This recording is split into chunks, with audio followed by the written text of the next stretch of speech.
美国职篮 NBA 波士顿塞尔蒂克今天在东区季后赛首轮第一战对上印第安纳溜马。塞尔蒂克3名先发球员及2名板凳球员得分都达双位数，中场便以84比74击败客队溜马。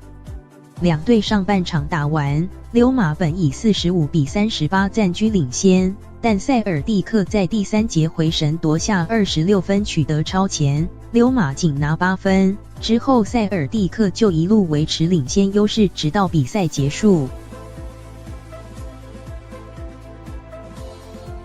塞尔蒂克后卫厄文 Kyrie Irving 今天在主场贡献20分、5篮板、7助攻，前锋霍福德 Al Horford 缴出10分、11篮板的双十表现，队友塔特姆 Jason Tatum 则添的15分、3篮板。板凳球员莫里斯 Marcus Morris 夺下20分、7篮板，海沃德 Gordon Hayward 一助10分、7篮板。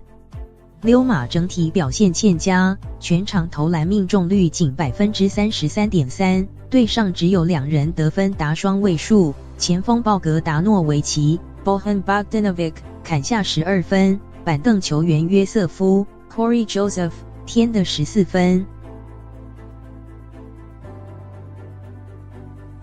塞尔蒂克在7战4胜制的东区季后赛首轮赛事取得1比0领先，两队下一战将于17日在波士顿开打。